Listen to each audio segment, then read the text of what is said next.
Hey, hello everybody. How y'all doing?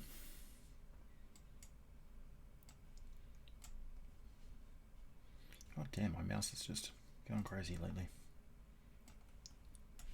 There we go. Now I can see everything. Mead! My own homebrewed mead. And cheese. I've got some soft cheese. Finally got some fresh cheese. This is a blueberry by Puhoi Valley.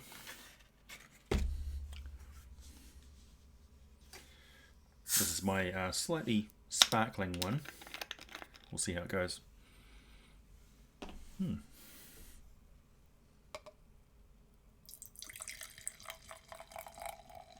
is a bit sparkly.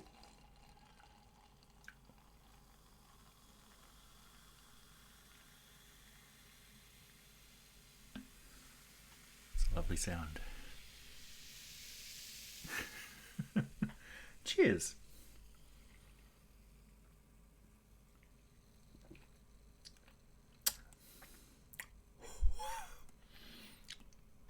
Very, very good. Very good.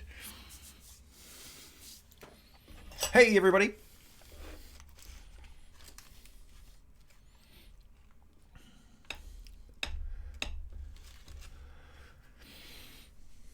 Hope you're recovering well from your appendectomy, Gus.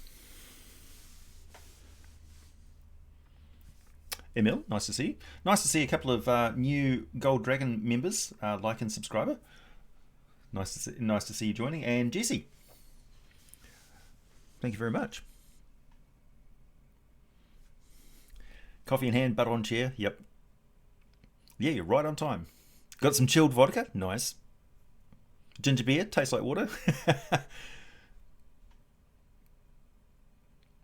Oh, you got a gout attack. Yeah. Well, I hope you got a nice glass of water or coffee or whatever it is you drink, Ian. Hey, Dragon's Ball. Hey, Kollros. Yup tup. Hail, yup tup. It's good to be here today. So here's our blueberry. Just a touch of blue in there. I think I'll just try it as is.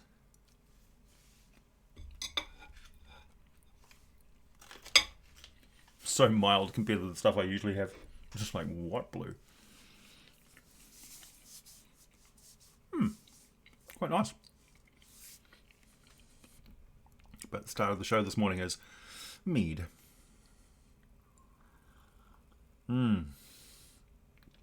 So mead is an ancient drink. You can absolutely... Wow.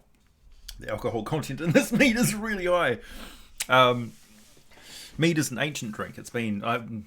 we don't know how long it's been around. A very, very long time. Of course, I have some Scandinavian ancestry. Quite heavily influenced by my Scandinavian ancestry. And so I think of it as a cultural tradition to brew mead. You want to play Blade Mage? Snatchgate. Nice. Yeah, I had some Gluminati members who tracked down Riften number 23, which has got my article that is published in there on the Blade Mage for Palladium Books. Basically like an Eldritch Knight, pretty much, from 5th edition. The cheese is actually really nice. It's very mild. It's just basically a brie with a hint of blue. It looks more blue than it is, really.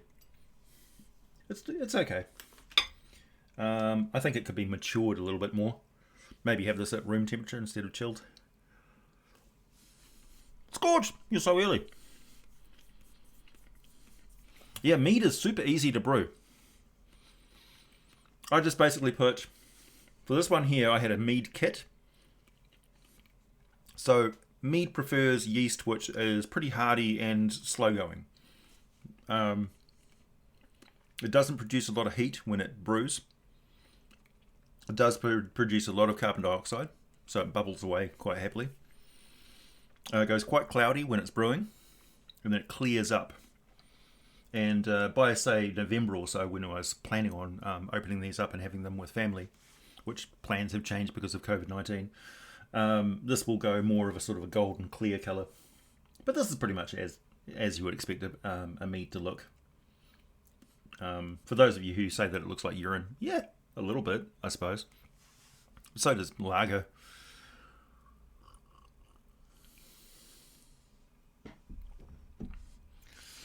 Question.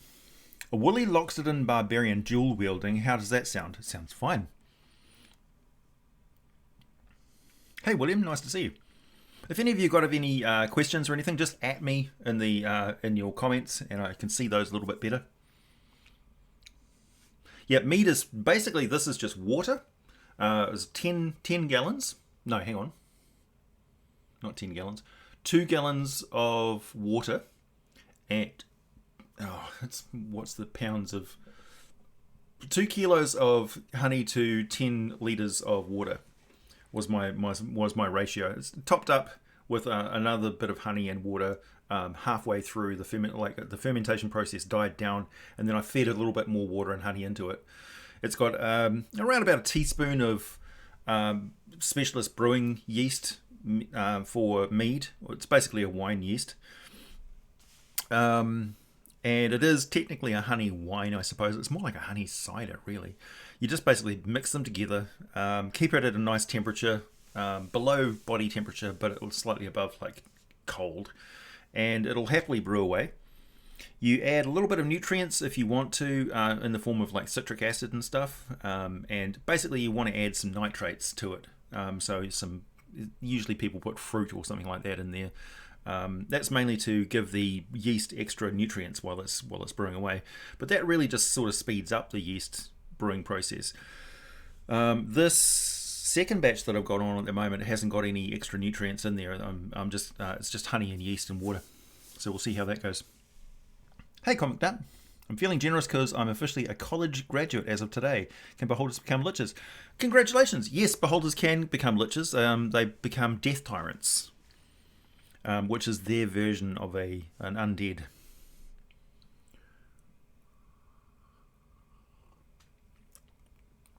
Hello Astrid from Sweden. Devil's Lake, North Dakota. Cool. Montreal.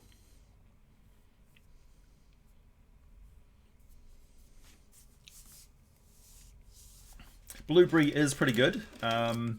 It's very mild, so if people are not used to blue cheese, introduce them with some soft cheese with a bit of blue in it.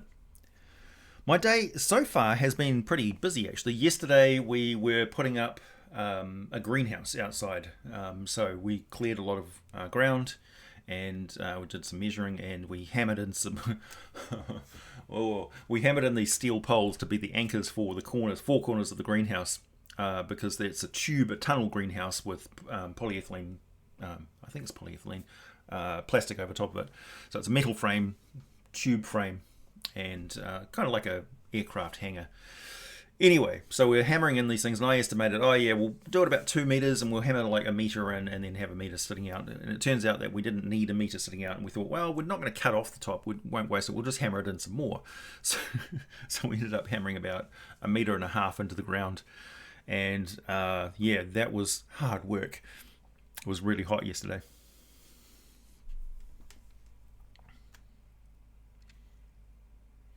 Beholders have souls. Yeah, it's true.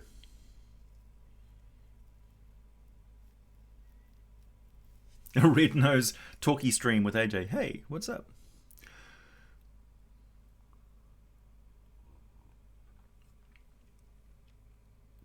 So this is that hidden mead drink we were promised in the last video. Yeah, pretty much. Now, obviously, I'm not going to drink this entire bottle on the stream. That would be irresponsible, because I've got to go back and do some more work on the greenhouse after this. This, by the way, is my family coat of arms from the English side of my family. Yeah. And here's the mead.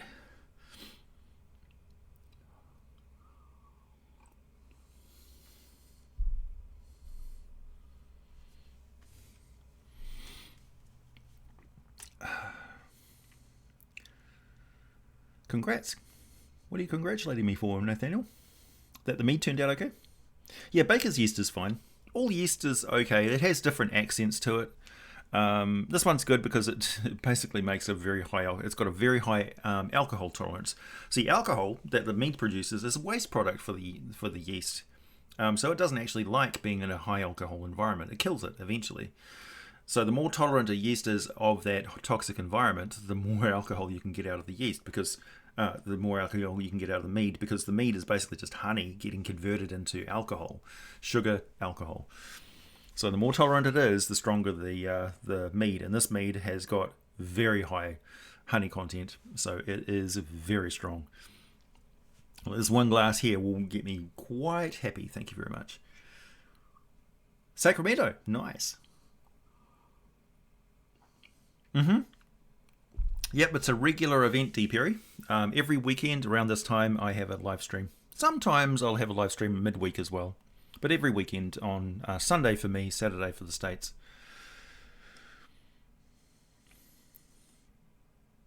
It is Mother's Day in New Zealand today. Yes, it's true. I got my mother a present, and it is sitting on her chair waiting for her to get up and have her breakfast, and then I'm going to sneak out there and demand that she open it, because I gave it to her 4 days ago and she refused to open it until Mother's Day. She's just one of those people that follows the rule. She's a lawful mum.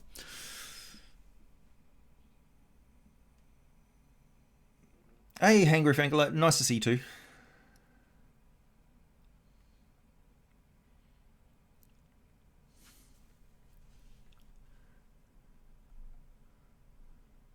Oh, that's congratulations for graduating. Right. Now I get it. I'm going to be all over the place by the end of the stream. Don't expect me to follow complex threads on the in the chat by the end of this. I'm just going to be just post jokes and watch me laugh.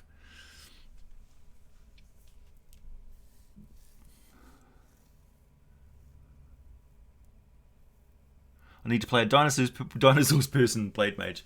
Yeah, so the original concept of the Blade Mage, I actually didn't do it for Rifts, I did it for Palladium Fantasy more than anything. Well, I suppose. So they date from the time of 1,000 Magics in Palladium's multiverse, where back in the day when Earth was an active Rift zone. So the idea behind... Do I explain the entirety of the Palladium multiverse?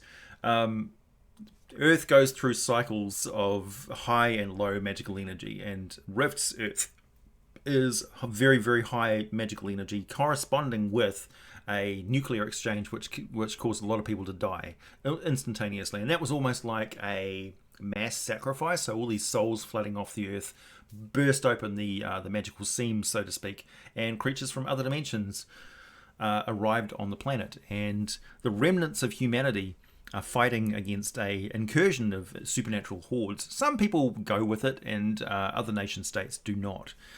And in the Blade Mage, it's essentially an ancient arcane tradition, which is also a martial tradition. So it's essentially a martial art using weapons, where bladed weapons in particular. So it's a fencing art, which bleeds into mysticism as well. So they use their art to basically elevate their blades to magical artifacts.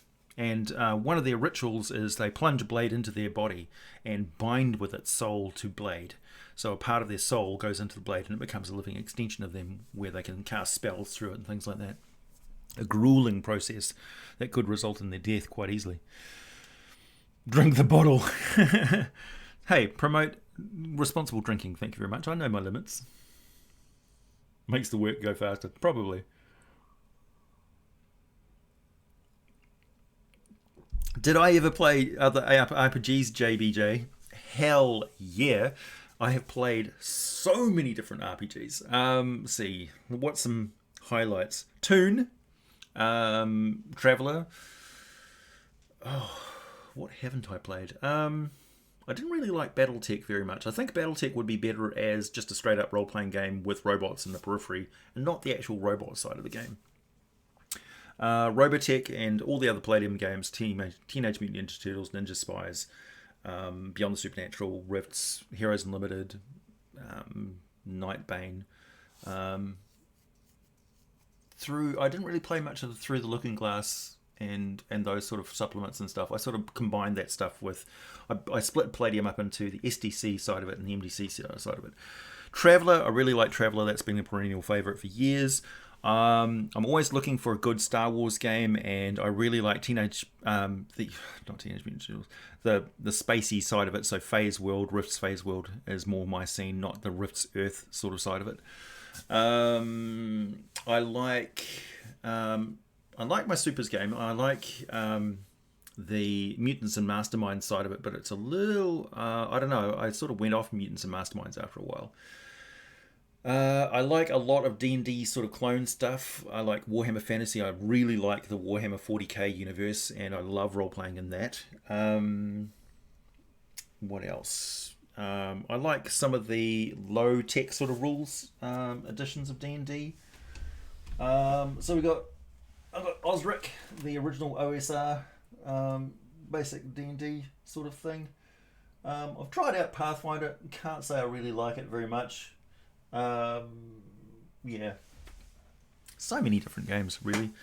Corporation. I played one game of Monty Cook's game. Gee, so many I'm losing track. Lots and lots of different games. Yeah, she's just lawful mum, not good or evil. Yeah, that's what I thought. That's an alignment. Lawful mum. Lawful concerned. She's lawful nice. Lawful super nice. What race would I see return to 5e? Not a race per se, but I'd really like minions. Minions to be part of the rules again. They were really useful in 4th edition. Spell scales are kind of cool. There's a lot of people who haven't heard of spell scales. They're in the Races of the Dragon supplement. Thank you for commenting on the observation of Tanherm the Baelor, father of Aserak. Yeah, that's really interesting. That's like deep lore. I'm making a sorcerer subclass called Heart of Nature, where druid draw their magic from nature. The sorcerer class is its own source of nature magic. I'm looking for help with it. Yub Tub, that seems... I mean, I don't want to crap on your dreams or anything, but why? Why would you make an arcane druid class? Because it's a druid. Like, drawing your power from nature is nature magic. That's druidic magic. Otherwise, it would be somebody who is like wild magic, so they're drawing magic from the environment and damaging the environment because they're not doing things in tune, in keeping with it. So is this a sorcerer who has no real connection or affinity with nature and is just drawing power from it because they've learned how to do so? Or is this like a force of nature, in which case, why not go with Circle of the Moon or something like that? You know, somebody who is literally channeling nature's energy. So I question the reason to do that. BMCM, me and Apal are going to start brewing and are planning on brewing mead in a large-scale production. Any advice, like which fruits should we add, and also what's your favourite form of mead? No, I have no advice for you because I've only just started myself. So I am in no position to give advice on making mead until I have tested out at least 3 or 4 brews and I feel confident that I know what I'm doing. This seemed to have turned out okay, but from my past experience of homebrews, never base somebody's long-term homebrewing success on their first brew, because their first brew is often really good, and then the second one is really bad. It's just my experience. Will we get a video on Abera at any point? Maybe not. I don't know. I may go over it in a sort of a broad overview. I don't think I'll go into any detail at this point because there's more interesting world settings which I think are going to get a lot more attention from the Magic the Gathering universe. Any OSR? Yeah, I just mentioned Osric. Can't get more OSR than this, buddy.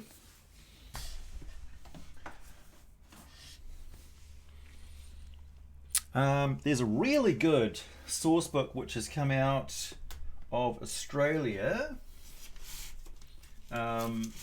which is, I wouldn't call it OSR. I'd just call it what it is called, low fantasy gaming.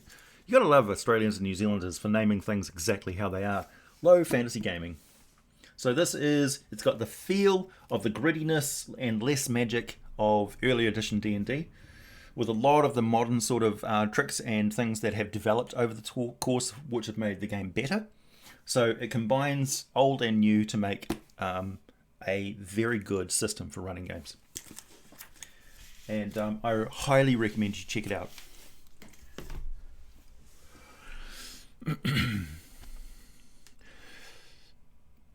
Pale Rider, would you be interested in the DC Heroes hardware handbook?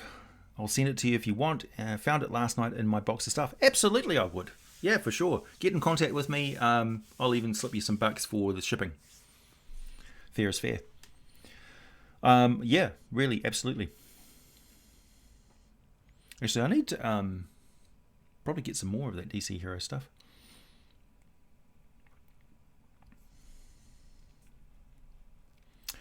Miss Astrid, what do you think each edition of D&D did better than the other ones? I think each successive edition of the game refined and got us to the point where we are now, where the game becomes more approachable by a broader group of people who are playing.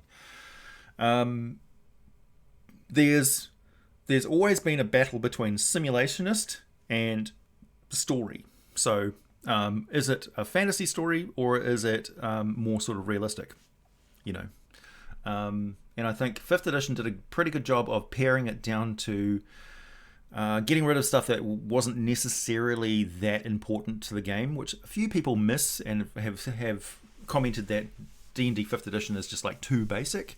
But, yeah, you know, the basic versions of the game have always really boosted the hobby. And I think that's just a price that we pay sometimes. I think in 6th edition, I think we could actually split the edition up into different streams. So we would have a D&D basic version for like kids, family friendly, fun with the family, sit around the table. You don't need a lot of rules. You just basically need guidelines on how to run a story with structure. That would also bleed over into the streaming crowd and the people who play D&D as a live audience event. So that is something that we didn't see before, and that is a new thing, and it's driving the hobby a lot. So we need to pay attention to that. And also convention play needs to have different sort of systems and stuff. We need to acknowledge that D&D is now into quite different spheres of play, and one rule set can't rule them all. So that's where we have a lot of conflict between people who are talking about public event games and private event games. So games that you play in the privacy of your home with your friends are quite different from public event games, which is something that I've been stressing lately. It's the importance of the session zero, establishing boundaries, having things that you just don't do in a public game because you don't know the people that you're playing with. You don't know their problems, you don't know their issues, so just don't go there. But that's not say don't ever go there in any D&D game. In the private games, the gloves are off. Play what you want. You know the people that you're dealing with. You've known them for years. So play the games that you want to play. Nobody's stopping you. Anyway. Druid equals circuit judge.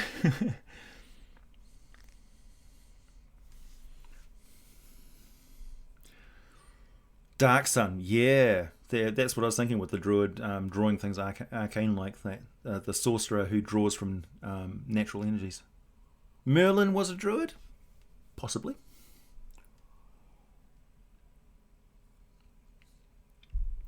Star Frontiers. Wow, that's going back.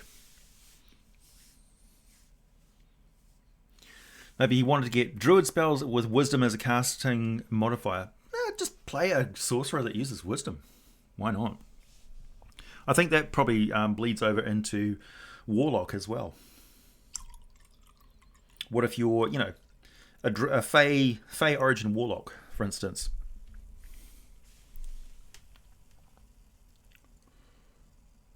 AJ, what's your opinion on climate change since we're talking about druids? Really? It's happening? What do you want me to... Like, I don't really want to get into climate change in this stream, thank you very much. It's happening, you know. It's incredibly complex. Don't ask a biologist a broad question like that, because I can literally talk about it for hours and hours. Hours. Would you like to have Dominaria from Magic the Gathering as the main campaign setting for 6th edition? Ah. Ooh.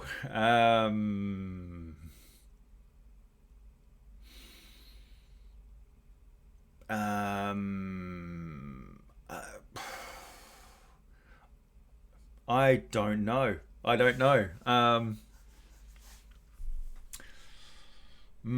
That would be quite a change in tack. You know what? Yeah. Yeah, that sounds actually really interesting. Because if you want to shine a spotlight on a new setting, then that would be the way to do it. It would really ruffle a lot of feathers, though. I mean, really ruffle a lot of feathers. But you know, if you want to move away from Forgotten Realms, where are you going to go? Where are you going to go? Back to Greyhawk? No, can't do that. Legal problems. Dark Sun? Nah, too niche, too dark. Curse of Strahd? No, too much like H.P. Lovecraft. Call of Cthulhu. Dragonlance? Nah, been there, done that.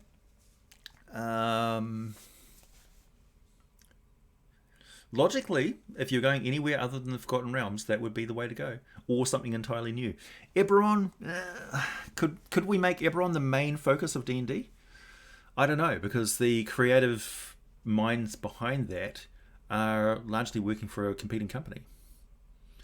Like Mr. Baker is very, very, very much involved with Dark Sun, but he's also involved with Monty Cook Games as well, because that's the crowd that sort of started that in the first place. I'm getting behind the chat stream here. Each edition, I don't say dumbed down D&D, I just said streamlined. Streamlined. Thaco was too complicated for people. I mean, a lot of people, the people who leaped to Thaco's defense saying, no, it's like, yeah, explain that to a 5-year-old. Explain it to a 5-year-old so that they get it in 2 minutes. If you can't explain it to a 5-year-old so that they can understand it and use it in 2 minutes, then it's too complicated. This is a game that's designed for people 12 and up. Am I going to do more Spelljammer, Kronos? Yes, absolutely. What are my thoughts on Robert E. Howard and Lovecraft's shared universe of Conan's Hyperborea and Lovecraftian mythos? Does it make any good? Make it a good? Yeah, that absolutely makes a great role-playing scenario. Again, that would benefit hugely from a low magic fantasy setting. That would be perfect for this. There's all sorts of stuff that you can play like that, like Dungeon World and Dungeon Crawl Classics.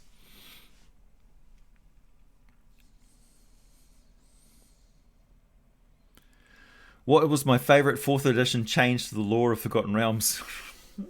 You guys are hitting me with horrible questions today. I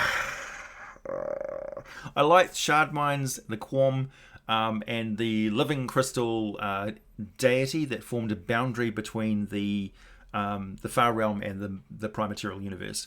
So a deity which formed a crystal lattice that formed psychic resonant crystals that after its destruction, the Quam who lived inside that crystal lattice, it was their entire world, got ejected from paradise with their creator goddess out into the multiverse, had been going through a quest, a divine quest to reassemble their goddess, and unfortunately a lot of those crystals are now powerful crystals inside of magical artifacts, and also have reassembled themselves into the sentient race called the Shardmines. So that was nice and juicy lore because it didn't really step on many toes, and it introduced an interesting power dynamic between compelling player character race and a tragic race of people who, through no fault of their own, have been turned into bad guys because they'll go to anything, any lengths, to reassemble their goddess, even though it's a hopeless quest.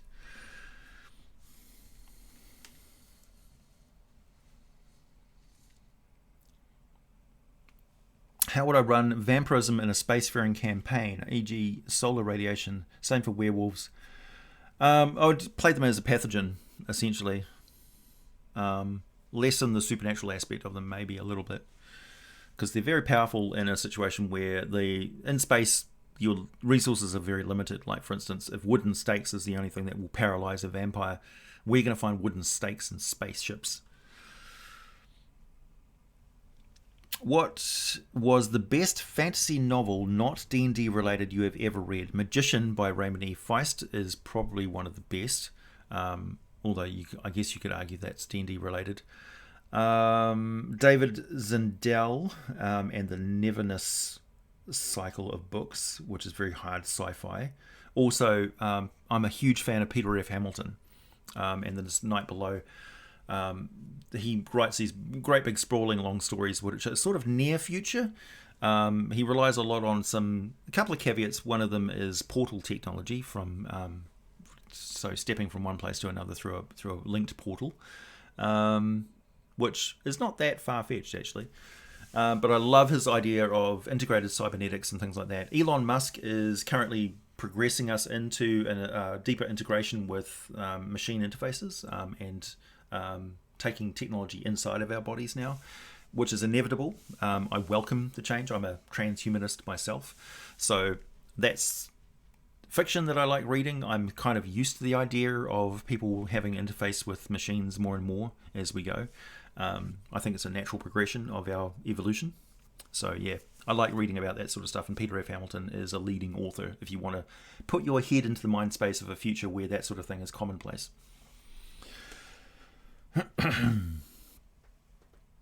So yeah, I gravitate towards sci-fi rather than fantasy novels, generally speaking.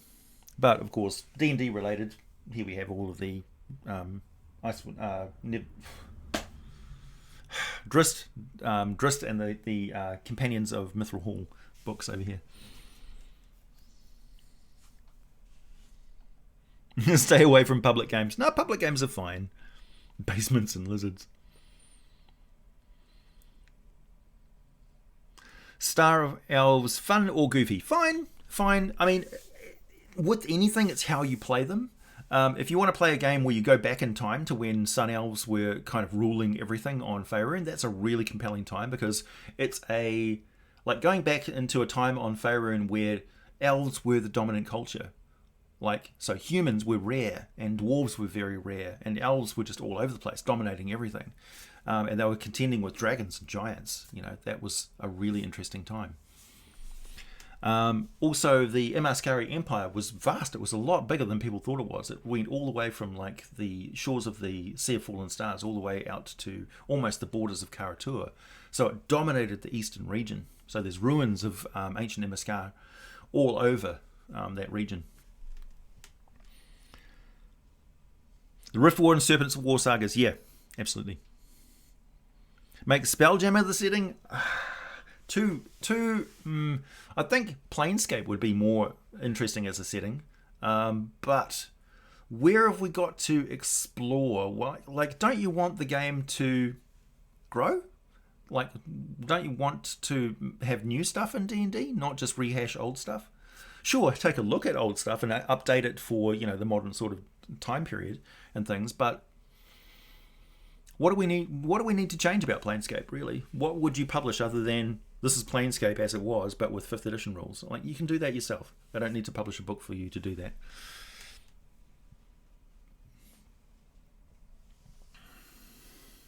Yep, Wraiths and Stargate. Stargate is Planescape, really, when you think about it.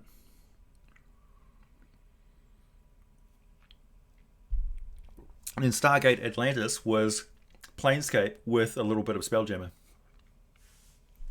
It's like, oh yeah, well, we've got these portals all over the place, but where did they come from? Oh, the Ancients. And the Ancients sent out these ships.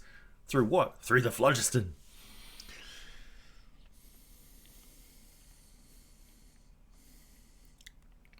Right? Peter F. Hamilton is so good. You can just sit there and just immerse yourself into those sci-fi stories like you're sinking into a warm bath. You're just like, the future.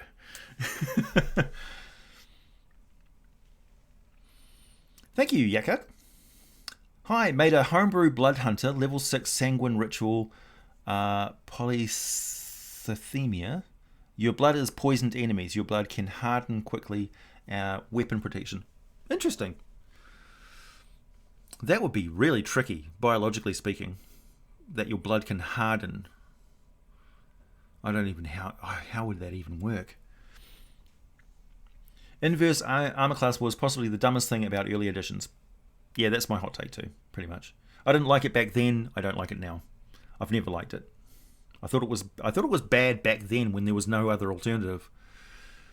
I like that's one of the things that barred me from learning the rules of AD&D. That's why I wasn't a DM of AD&D. I was just a player of AD&D. I didn't start running AD&D for years later. That's why I went deliberately to other role-playing systems like Palladium. At the time, I would rather learn the rules of Palladium, like Heroes Unlimited, Ninjas and Super Spies, Beyond the Supernatural, that sort of thing, than learn AD&D, basic AD&D. And if those of you who know what I'm talking about, you're like, shit. Because Palladium has got I know Palladium like the back of my hand, but I know that it's a massively intimidating rule system to learn.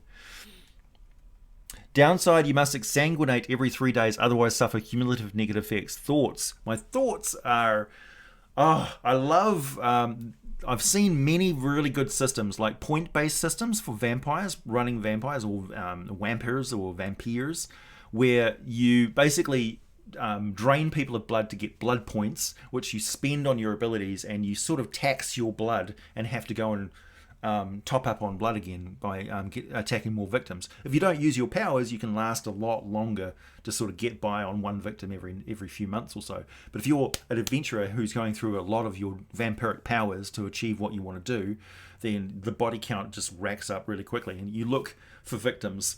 Like if you're in Dungeons and Dragons, your boundaries between monstrous races and their rights and stuff just go out the window, because you're like, it's not a civilized race, so it's perfectly fine to I'm just going to drain these women and children in this kobold village.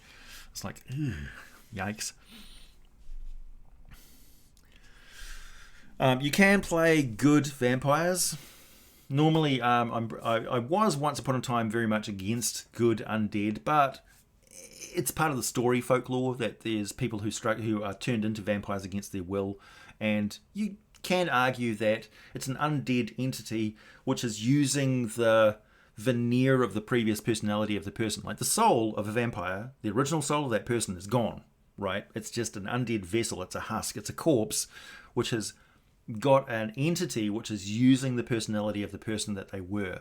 So it's no longer the same person. It's like they've made a recording of that person, taken away all of the original emotions and stuff, and it's just bloodlust, cunning, and wanting to do things. But if the personality of that person is really, really against taking life and things like that, then you have a conflicted vampire, which makes an interesting and compelling player character who's not necessarily evil, even though they are an evil entity. But the important thing to realize is that an undead doesn't have a soul. It's not the same as a living soul person. A revenant is very different from a wight, for instance. Very different. Anyway, I'm going to be doing more remastered undead videos very soon, and also I'm going to get back into making more dragon videos very soon as well. So I'm sure a lot of you are going to be very happy with that. How would I stat a nuclear explosion in D&D? Well, we don't really have... Radiation is generally a necrotic effect, and the nuclear explosion initial blast results would be radiant damage. So heavy radiant damage, then heat, wind, thunder, and then necrotic damage. The mead is working, yeah. It absolutely is.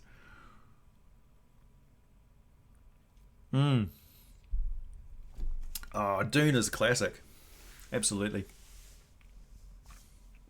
There's a few things which I've read more than once. Hey, Jimmy, thank you. My grandparents both have pacemakers in their hearts. I've come to realise that they are literally cyborgs, having electromechanical parts controlling their hearts. Yeah. I mean, once upon a time, back at university days, when I was doing communications, I had to talk in front of a lecture hall full of 250 odd people.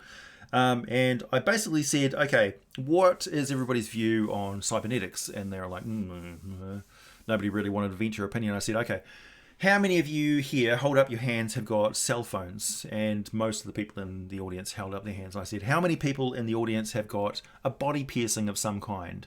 And slightly less, but a significant number of people put their hands up. And I said, how many of you would like to incorporate everything that your cell phone can do into a body piercing that you can wear 24/7 and use all the same functions? And most people put up their hands. And I said, that is a cybernetic implant. You're already halfway there. So where is your actual point of squeam? Where's your squeamishness when it comes to cybernetics? Because I think the main difference with people is like, okay, I could have a watch on the outside of my body. I could possibly have a piercing with the device that I can take out and put aside and charge and wear it or not. But integrating something with my body so it becomes difficult to remove or something like that is a whole different level. If your life depends on it, it's an entirely different kettle of fish. If your heart's going to stop because you haven't got a device to keep it going, no question, you're going to put that pacemaker in there. If you are paralyzed and you can't use the second half of your body, for instance, and you can put a shunt in your head which bypasses the broken spinal cord and allows your brain to control those limbs as per normal, you wouldn't give it a second thought. You would do that for sure. But that opens the doorway to people who are able-bodied, bypassing the amount of time it takes for a signal to go down the nerve of your arm and back again, from your visual sensory organs to your brain. Your brain reacts, fires down your muscle and causes a reaction.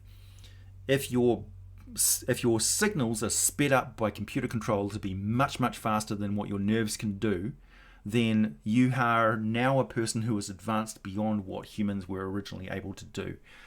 And the question is that a performance-enhancing drug or not? Are you now no longer able to compete as an athlete because you're bypassing limitations of the human body? So, yeah, we're into a whole new kettle of fish. Yeah, it's interesting with June and what was done in the movie with the wedding units and things like that, because they were not part of the book at all. That was entirely new. I really liked them, but they became a huge focal part of the movie. Also, David Lynch's creepy sort of special effects thing with the third stage guild navigator and stuff, and also the heart plugs with the Harkonnens and things. That was all his weird shit. That was not necessary. I love the Dune movie, don't get me wrong. I enjoy all of that. It's the only David Lynch movie that I actually like, believe it or not. Naked Lunch was also interesting, but it's also very disturbing. Lost Highway, don't even get me started on his mummy issues. Guy's a freak, but also undoubtedly very talented. And everybody who's met him has said that he's a brilliant human being, very capable of anything that he sets his hand to. Dune will always be one of my favourite movies, and I watch it every year on my birthday.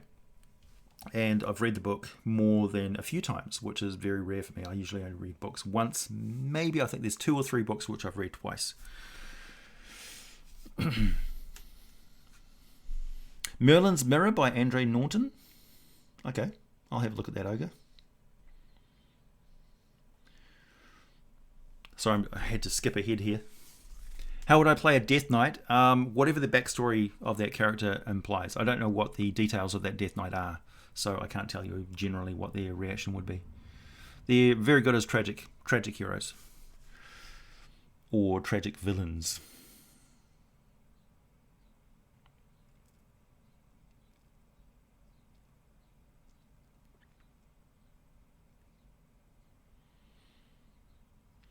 How do you think characters should retire? Becoming a god or a demigod is good, but rather my characters should simply retire to a halfling village or something calm and wholesome.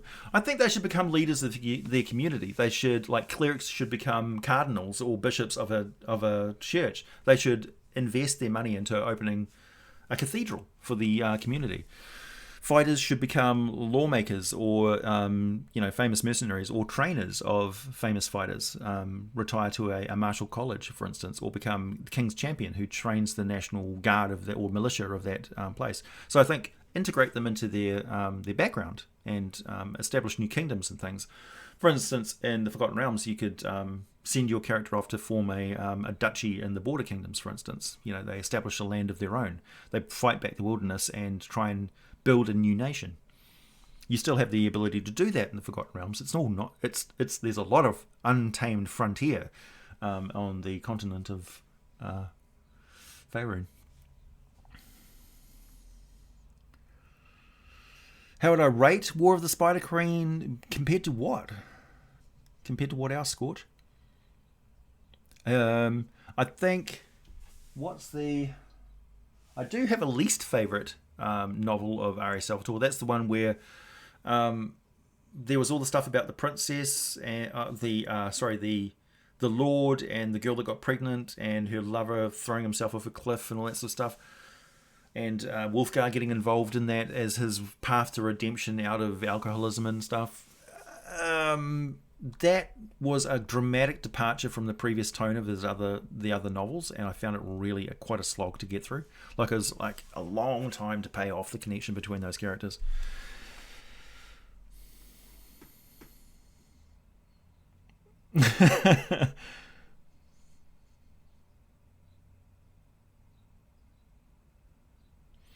Oh yeah, for sure. I do keep on track on some of the updates and stuff. I can see how it's going to progress, and I'm just waiting for things to catch up. Really, I don't pay very close attention to the every single little development in tech. Multi-core processor upgrade for your brain. Yeah, absolutely. I mean, we're talking about. I don't think Elon Musk was exaggerating when he said that the work output of somebody, like if I had brain interface stuff, my work output would be 10 times what it is now, easily. Particularly in the medium that I'm working with. I could compose videos and things very quickly. William S. Burroughs. Oh, that was Naked Lunch. Yeah. No, I'm talking about the cinematic thing. Didn't he do the movie of that? Like, William S. Burroughs wrote it, but didn't David Lynch direct the movie?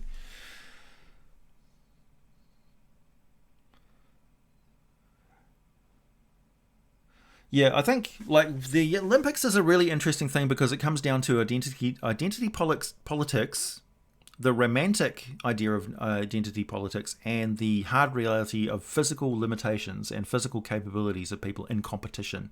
So when the foot hits the track, when the hand grips the weight bar, when the actual physical abilities of somebody is in question, the ideology of it takes a step back because we're talking about hard physical limits. World records and things are quantifiable limits, and when you've categorized them according to what people are capable of, and then it starts to blur with identity politics, then you get into a real dangerous area of okay, you can say what you want, you can feel what you want, but when it comes down to the brass tacks, this is what the reality of it is. So, yeah, we're in a transitory period where the ability for a human being to modify themselves is starting to really start to take precedence.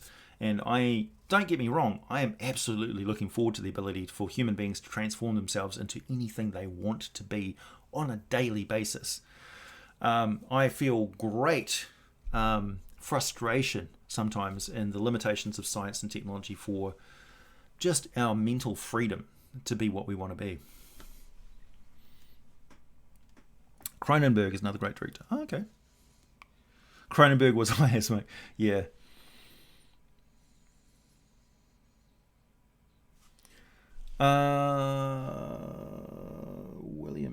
William. Sorry, no, I missed that. Has anyone addressed the difference in the magic system of Magic the Gathering versus D&D white, green, blue, red? Yes. So what they've basically said is that the cosmology of Magic the Gathering universe is different. It's a different multiverse. So their magic system is different. And also more pervasive in basic separations between different orders and philosophies and ideologies and cultures and things, which they have to because that's the way that game is built. but it's a lot more blurry. Like you have a lot more cross-colored decks and things like that in Magic the Gathering. For people who are used to playing the card game, that sort of it just falls into line. But for people who are just solely dedicated to D&D, when they run across that sort of stuff, it's like, what? What have you done with angels and devils and stuff? What's going on? It can be very tricky. Don't even get me started on the Eldrazi. Could you write even faster with a brain enhancement? Yes, absolutely. You would not believe you would not believe how fast my brain can compose things. Yeah, I can compose videos in minutes as opposed to hours.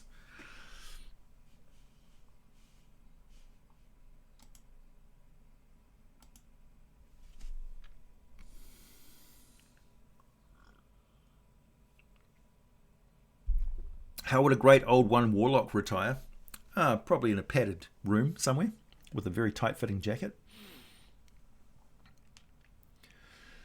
What's my favourite Forgotten Realm human empire, old or new? I don't know. The jury's still out. I'm still investigating. I don't like the Magocracies that much. I think I need to investigate the old, like, not just the human empires, but also the dwarven and elven empires as well.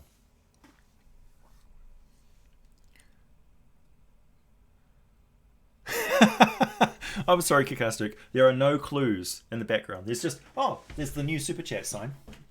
Isn't that lovely? I went with the orange dragon.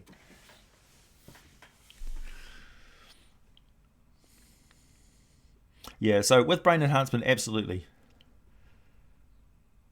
So not only that, it's not just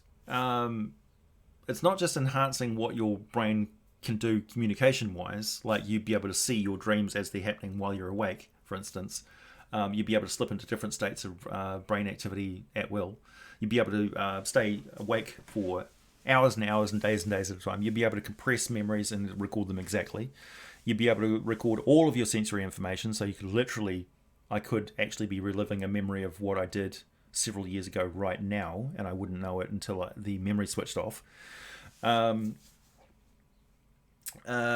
could transmit information brain to brain instantaneously without the use of words, because words are constructs that we have to fit all of our concepts into, and sometimes it's like some people are really good at talking and composing poetry and rapping and things like that and getting their concepts across. Other people are not, and it's a huge detriment to their life. They could be actually very, very intelligent and imaginative and have amazing concepts, but because they can't express them properly, they're looked down upon.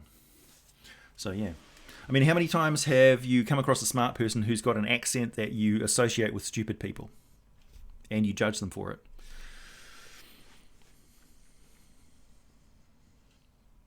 Would a campaign based on Douglas Adams' Hitchhiker's Guide to the Galaxy be viable? Absolutely. That's why I love Planescape and Spelljammer so much. That's kind of how I run them. Hey, I've run out of questions. This is fantastic.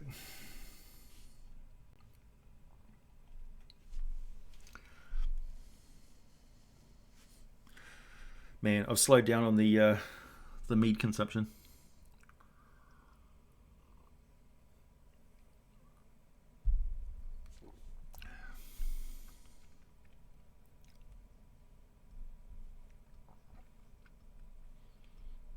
Do you honestly think Apple is going to be the one who's spearheading this? No. Hey, thanks, Kikastuk. Wow. You've been super generous to me lately, man. I really got to thank you. YouTube failed you with the notification department again, and I did the unsub and resub thing earlier today, so I missed the unveiling of the mead. So for those of us late, would you reintroduce us to the wonderful, tasty beverage? Absolutely. So here is my mead. This is my mead. It is like no other. Here is my family coat of arms and our motto, which is always ready. So if you wake me up in the morning, I'll be up and out the door in 2 minutes or less. The coat of arms is interesting for the English side of my family. We come from the Shrewsbury area, like Stonehenge and stuff, where they did all the silver mining in what was once Winchester, or the border of Winchester. And anyway, so the reason why this shield is black is because this is a time of revolution, and 3 generations of my family who were involved in silver mining fought on the behalf of the crown, hence this green and white plume. There's supposed to be a martial gauntleted fist holding a pickaxe up above the helm here, showing that this is awarded for combat, i.e. for killing rebels and people who were stealing silver from the crown. So 3 generations of my ancestors butchered a lot of people, which, when you think about it, makes a lot of sense. Anyway, that's the English side of my family. The Scandinavian side of my family has a history going back to Bolstad in Norway, and that's a village where they had occupied there for about 4,000 years before a bunch of them, namely my direct ancestor who went to Oslo, and he got on board the Hovding because the New Zealand and New South Wales government at the time, New South Wales and Australia, said, okay, we've got an area of New Zealand which we don't think the English are going to be able to settle very well because it's hardcore native bush, big forestry area, and it's cold and it's hard and there's no resources there whatsoever.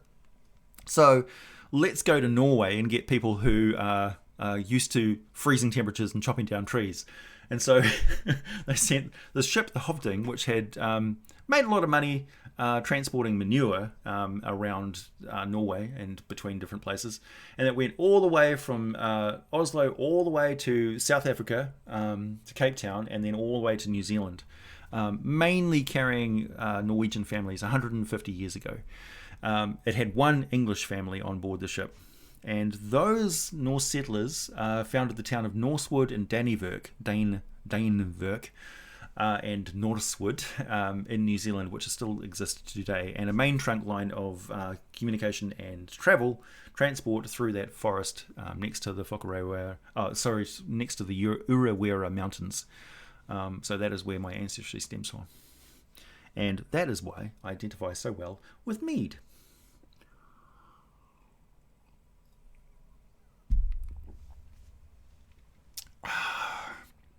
Oh, that's really good.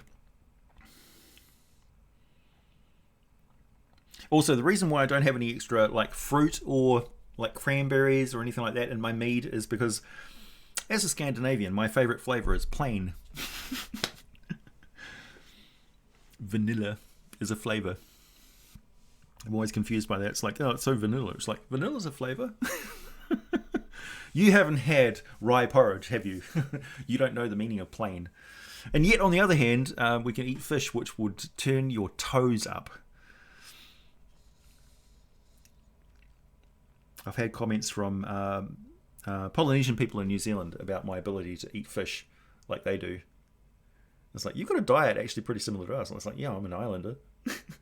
Not like an English islander, who were also islanders when you think about it. But I'm a Norwegian islander.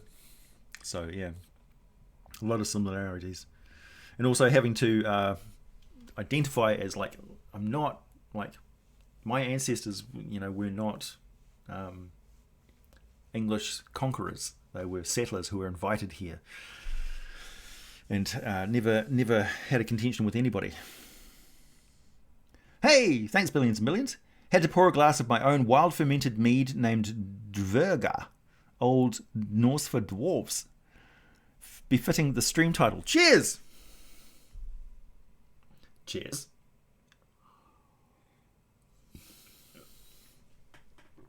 Or as the Germans would say, Saufen.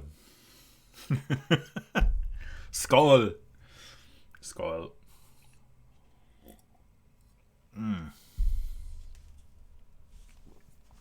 Yeah, transporting manure was highly profitable to basically, farmers. Bolstad was way up the inland fjords. They were not Vikings. They didn't go a Viking.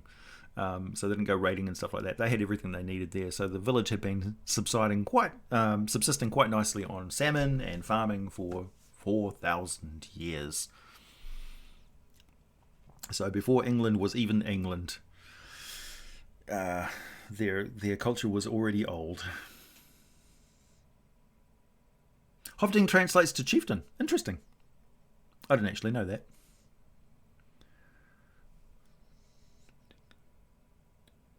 Hovding. Landowner. Meeting of landowners. Oh yeah. Culmination of landowners. Hovding. Chieftain. Yeah. Vanilla's a flavor like round as a shape. Exactly.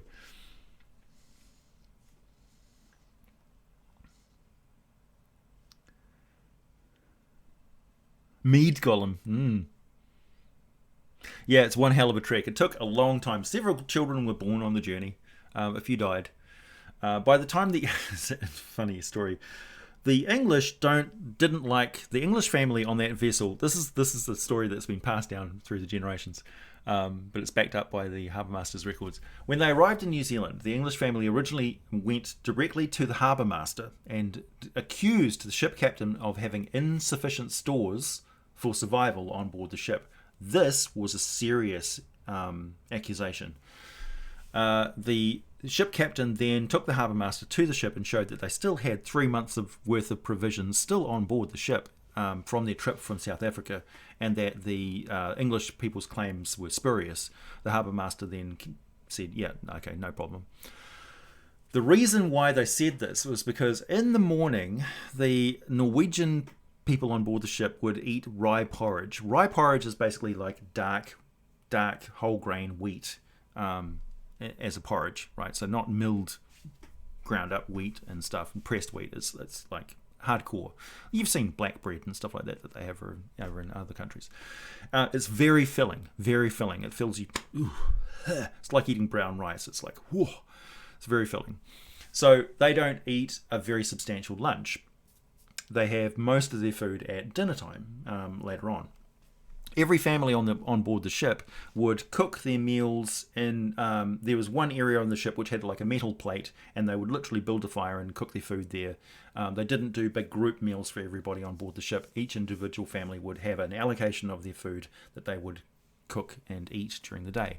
The English ended up hoarding leftovers from dinner, so they didn't eat all of their dinner because they knew they were going to be starving. They didn't eat the rye porridge, they hated it, so they skipped breakfast and ate leftovers from their meal the night before. By lunchtime they were starving, and by dinner time they again ate half a ration of their dinner, and then had the rest of it for breakfast the next morning. So for them it was hard, it was really harsh. They were always hungry, and by the time they got to New Zealand they were just livid that there were insufficient supplies to feed them, whereas the Norwegians were absolutely fine. The Norwegians were like, oh yeah, it was great. Yeah. When the Norwegians got off the ship, they immediately set to work. They grabbed their supplies, hauled them. They had no farm animals. They had basic tools that were provided for them as settlers by the government authorities, and they just marched into the woods to the allocated lots that were their land, which was primeval forest with like full-on trees and stuff, kauri trees and stuff all over the place, and just logged timber endlessly. Their entire village at one point burnt down, but the people grabbed all the keepsakes and they threw them into pre-prepared pits in the ground. And the village burnt down, and they retrieved all their possessions and heirlooms and stuff out of these pits in the ground and rebuilt the entire thing. And they were kind of hard done by because there was supposed to be a railroad which connected up to the town, providing them with prosperity that they truly deserved, but it bypassed them thanks to city councillors and bribery. But Norsewood is still there, and Dannyverk is still there. But the remnants of the Scandinavian culture is reintegrated and became part of New Zealand's culture. The families are now scattered all over the country. I'm just getting tipsy. Yeah, absolutely. Reminiscing about my family history.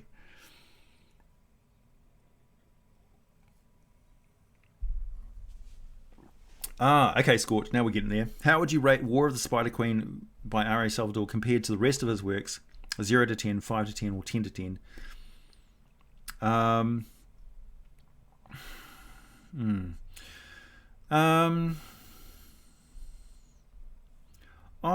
did really enjoy Like, he's done more to expand on the lore of Drow culture, I think, than any other author for Dungeons and Dragons. I don't think there's any contention to that. I think he's really done more to flesh out. Like, Bruce Cordell, for instance, is the absolute master of aberration culture and mind flayers, whereas Salvatore is really the master of Drow culture and the matriarchy and all of that sort of stuff, and Bragon Diath and Jarl Axel and all that sort of stuff. So War of the Spider Queen was interesting because it's dovetails into dramatic world events and things. And in that context, from a lore and research context, it's enjoyable to read because of the historical account and the greater effect that it had on the world around it.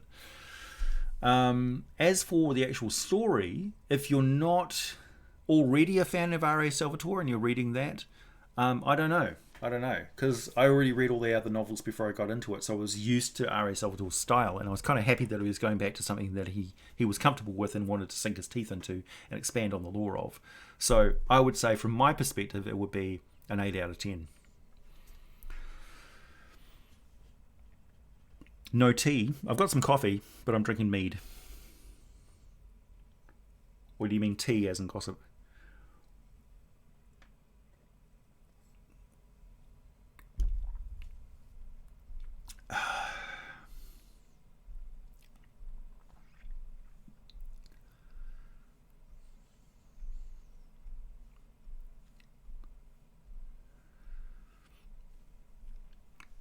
Hey William, thank you. War of the Spider Queen as concept was created by R.A. Salvatore, but Wizards of the Coast SQ was written by multiple authors. Oh, okay. Yeah, well, that makes sense. William, I bow to your superior knowledge on the elven culture, for sure. And that's not me being drunk, that's just facts. William definitely knows more about elven culture currently than I do.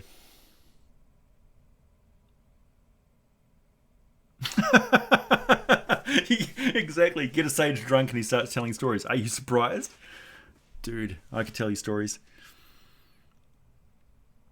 You need mead hour with AJ more often. Absolutely. Well, I've got a lot of honey and I've got a lot of mead making supplies, and I really like drinking this stuff, so I think this is definitely going to come to pass.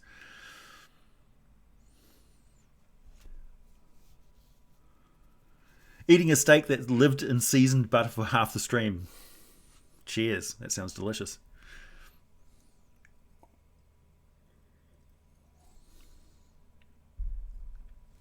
So a drow would have to learn blade singing arts from their wood elf or high elf.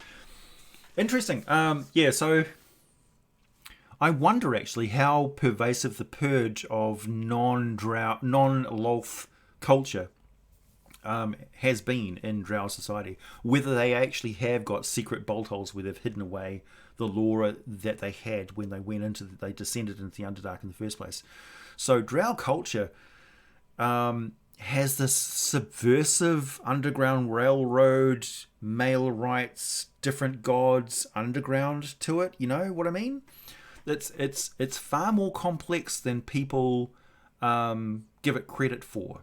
Like, on the surface, of course, it's a dominant matriarchy. Males are the underlings and stuff like that. But there's a certain strength in being an underdog. And there's an iron core of... like, Bragon Diath is a perfect example of these disaffected males who form their own organisation and come to power by their own skills and abilities and subterfuge, right? So they make themselves indispensable. So it's... I get frustrated when people take a very simplistic view of the drow, because they're a very complex culture. Raving, yeah. Mead the Great Trickster, smooth and silky, hits like a warhammer. Absolutely. This is like 1.5 glasses in. Look how far through the bottle I am. I'm already rolling. I'm filling up the glass. This will probably last me to the end of... Oh, well. We're almost pretty much at the end of the stream as it is. I think we'll extend it a little bit today, don't you think?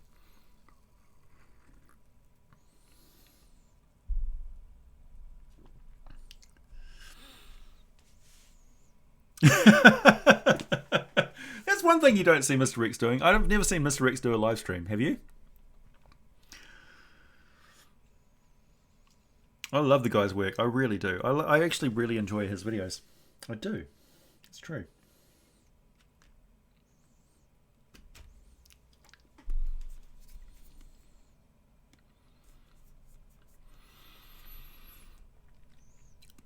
Well, Mr. L, that's a good point. The Mystara's Dark Elves and their Native American vibe could also be seen as, like, the Dark Elves of Forgotten Realms have got their own culture. It's not really related to anything else.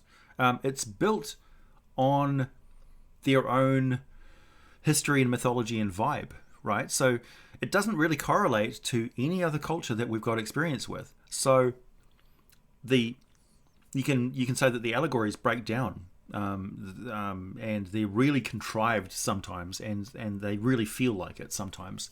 Like people who know the subject matter, when the sort of identity politics and stuff come up, you've got a good source of debate to say, look, okay, you're going after a very narrow view of the Drow, and you're hammering that point, and you're attacking the personality of whoever contends with your point of view, because you're forcing an agenda, you're shoving an agenda onto the Drow, which doesn't necessarily exist.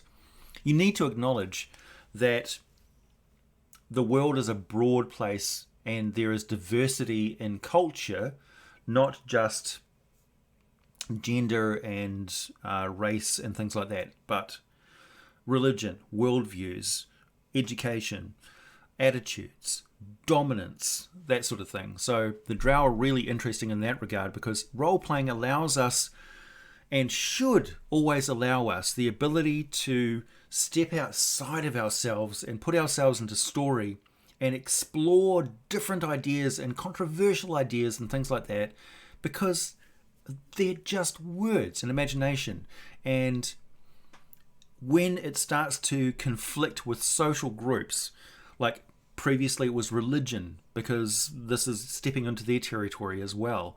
But also when you're pushing an agenda which is based on nothing but mythology and story, you're going to run into troubles with role-playing games, because it's starting to step on your toes. Because when you're pushing an agenda which is basically just words and stories, you're gonna naturally want to suppress any words and stories which you think are competition for your territory.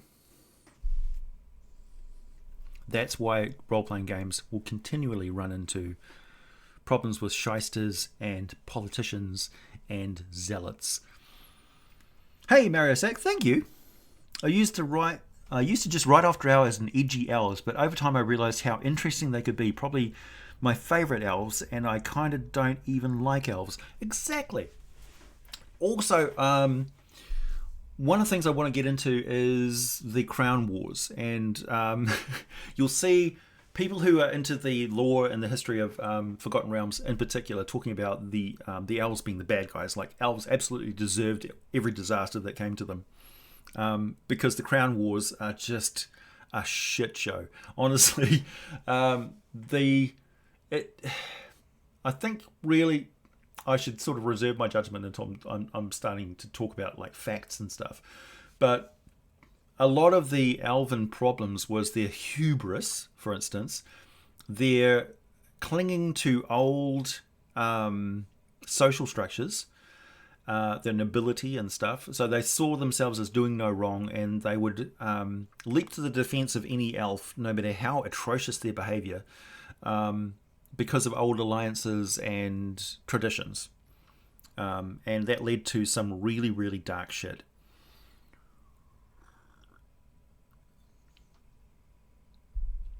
Exactly, Pale Rider.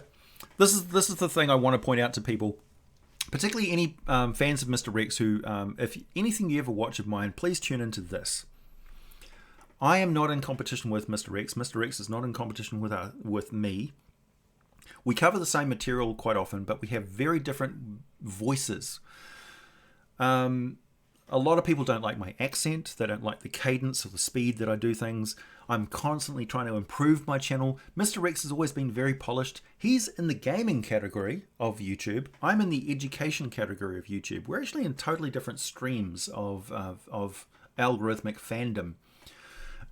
Because we talk about the same subject matter, and because we pay attention to D&D quite heavily in our day-to-day lives, we'll quite often cross over and be inspired at the same time because we're absorbing a lot of the same material, and it will seem like he's come up with a video and I've come up with a video around about the same time, but we have no communication with each other. I don't necessarily pay attention to what his videos are, or what, I have no idea what he's producing next. I can see he's doing like top 10s and top 5s at the moment. But I do my own thing, and I'm inspired by my fans, not by Mr. Rex and not by any other YouTuber. I'm not in competition with him. We're just serving the fan base in our own way. So each of us have our own audience that we cater to. And yeah, so don't look for drama between us because it doesn't exist. And don't try and create it because you're just going to cause unnecessary pain to either one of us.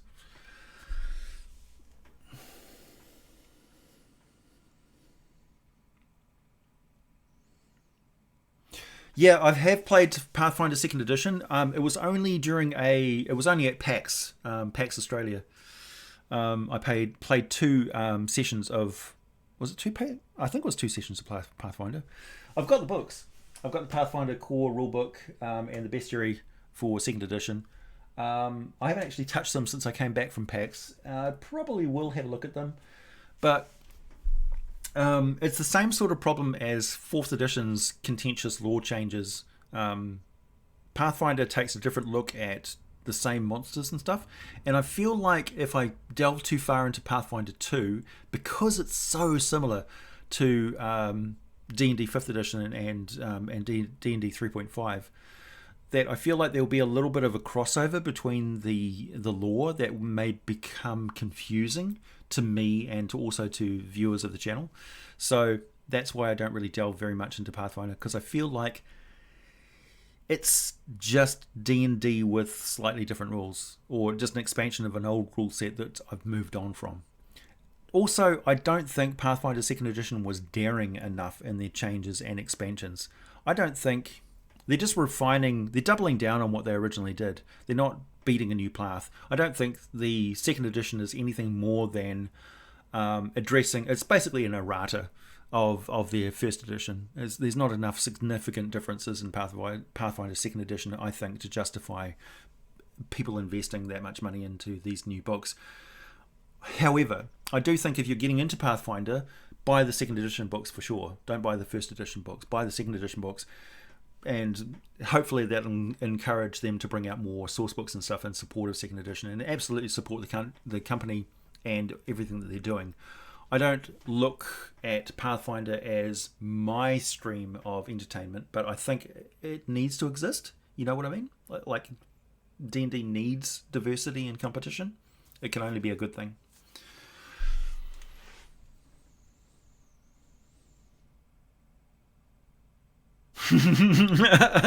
I'm in competition with Perkins. Wow. Yeah. I have created a little bit of D&D lore. I have yet to see whether what I actually contributed to D&D's lore is actually going to take place. And it's in a video game, so it's kind of like off to the side anyway. But if it actually does pan out and does actually get incorporated into the Dark Alliance game, then that would be really cool.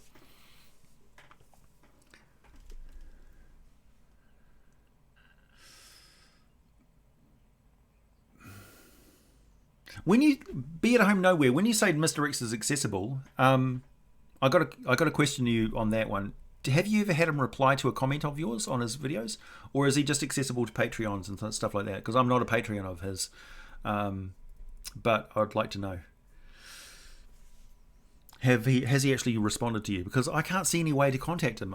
There's no way to contact him on Facebook or emails or anything like that. Short of becoming his patron and asking him questions through Patreon, I don't think there's any way that I could actually communicate with him. I'm kind of reaching out through my videos and stuff, but I don't know if anybody's paying any attention. I would love to do a collab with him on any subject that he wants to. But honestly, I don't know if he wants to.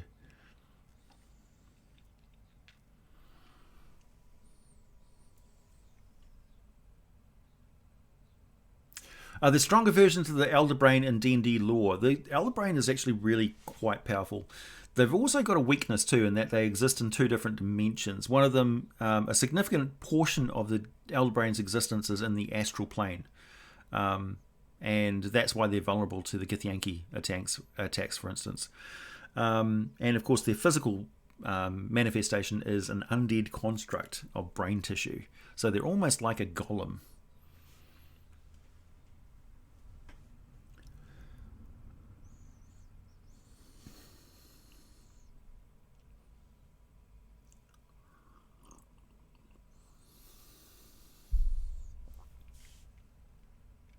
Jimmy, my players are going into an ancient Egyptian-like city that is being taken over by the ruler trying to become immortal by using tech. Oddly enough, how could I integrate Borg-like elementals? So elementals can animate inanimate objects and matter. We know this. They can quite easily become like the driving force of a golem.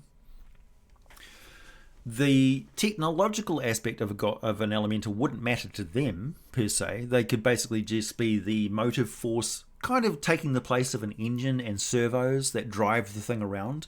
So they'd basically become like a animated armor. But the technology and stuff, which they wouldn't understand, could be utilized by somebody else. So you could have a large construct which has got a crystal, a control crystal, where you can control the accessories that are on top of this body of this elemental, but the elemental itself is manipulating all of the inanimate material, and it's become part of itself.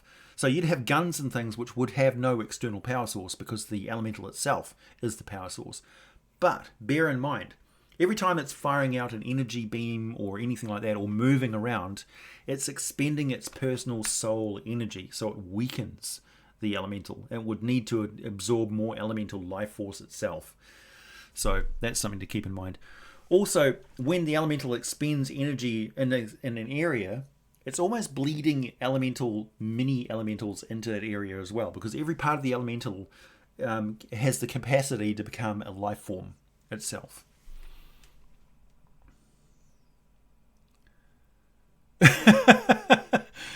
Sure, Power Rider. I am getting pretty cut, I must admit.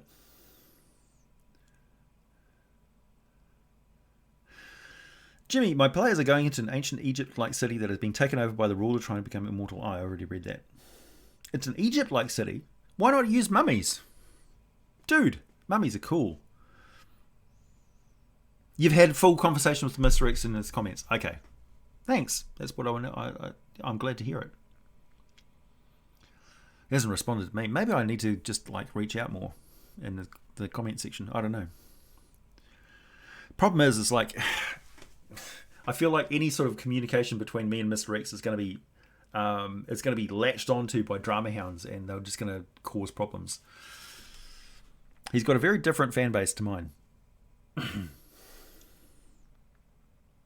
It's a bigger fan base. So bigger means there's more of all different varieties of people. What's your favourite Spelljammer planet? Like the one with the Gnome Hunter cabin and the... Oh, yeah. Are you talking... Oh, well, there's...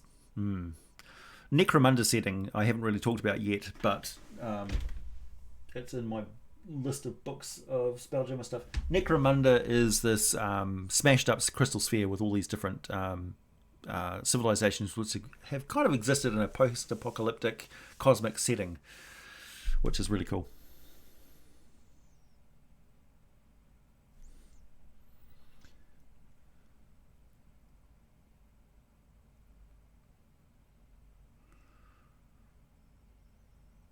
How they defend the brain in the astral? Good question. I don't know.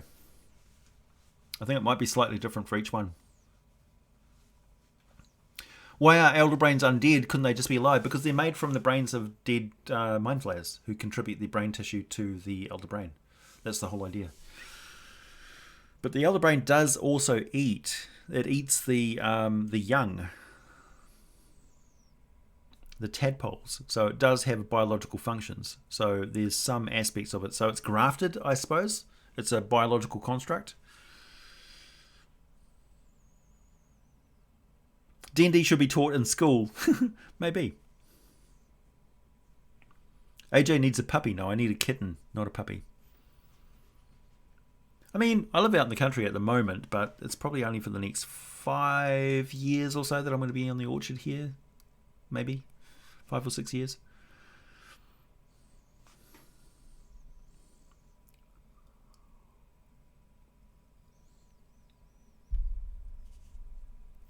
That's a good question, Games by Mark Wolf.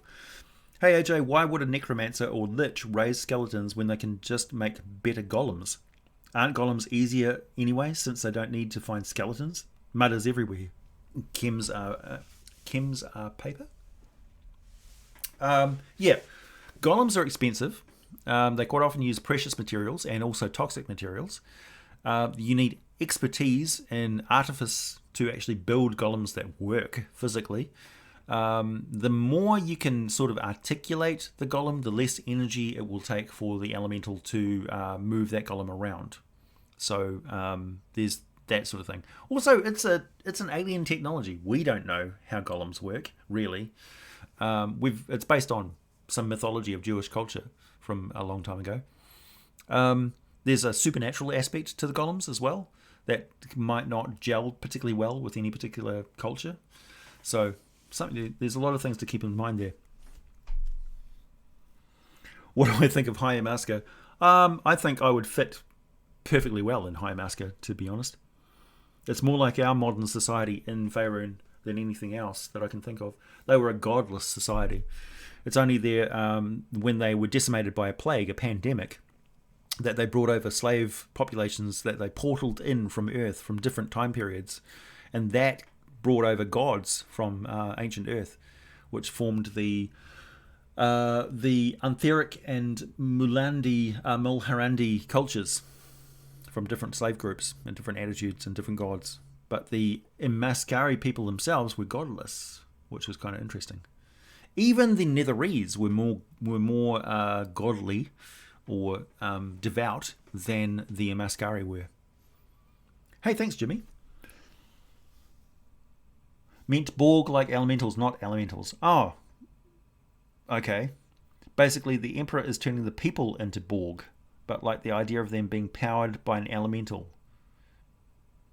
Maybe using sunlight to recharge. Okay.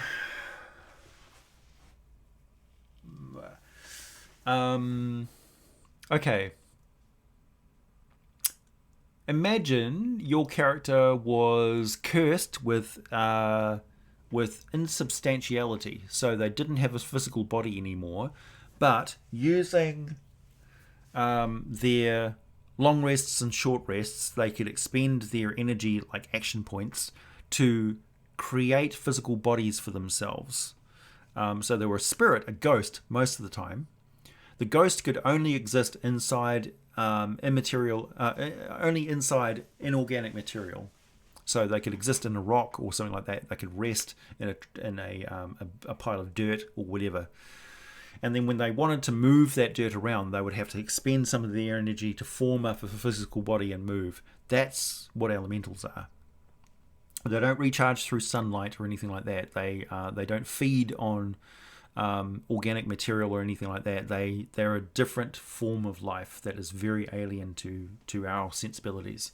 So that's why I get confused when your concept of elementals is a little bit different from mine.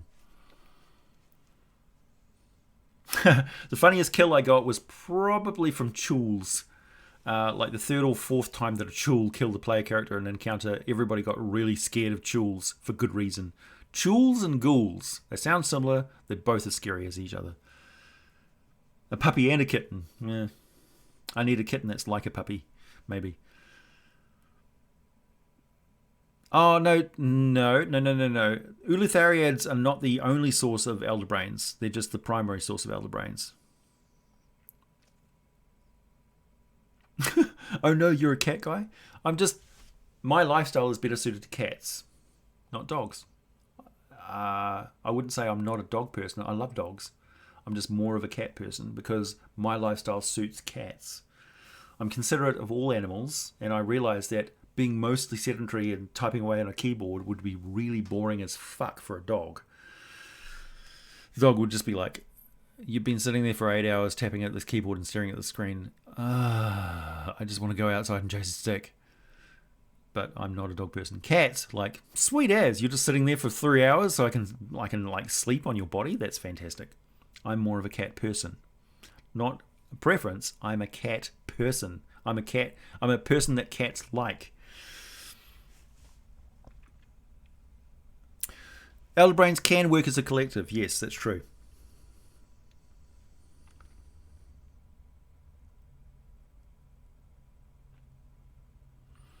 How would a cleric create a new spell compared to a wizard? Intuitively, they would basically ask for it, and the god would create a magical effect that the cleric could use. That's the interesting thing about divine magic, is it's determined by divinities. So if you wanted a new magical effect, just make it up on the spot. Obviously, in conjunction with the DM's okay.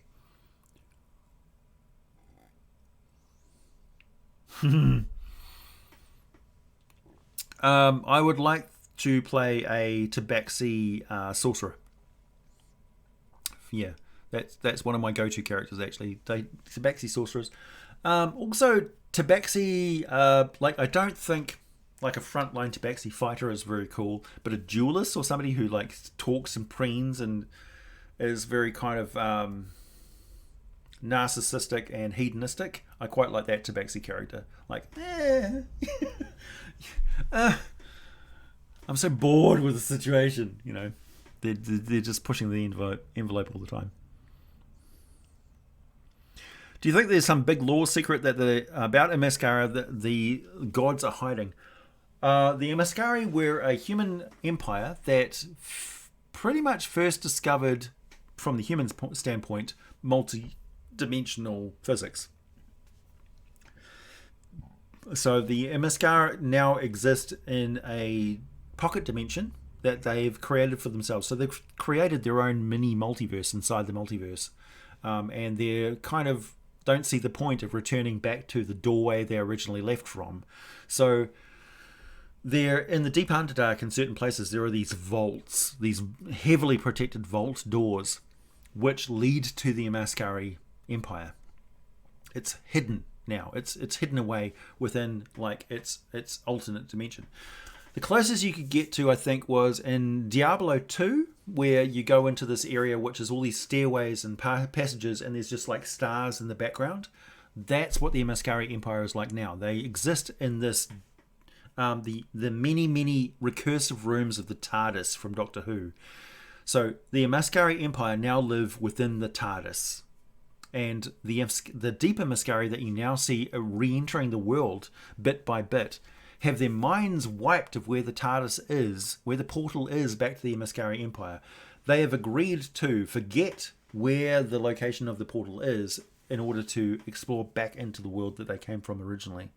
So they're historians, they're explorers of the ancient past. But most of the Imaskari Empire now exists in their own pocket dimensions with their own rules and regulations and things like that. They're a godless domain of demi realms and pocket dimensions. A Tabaxi's College of Swords bard. Yeah. Less bard, more rogue, I think. Poison using rogue. But recreational poison using rogue.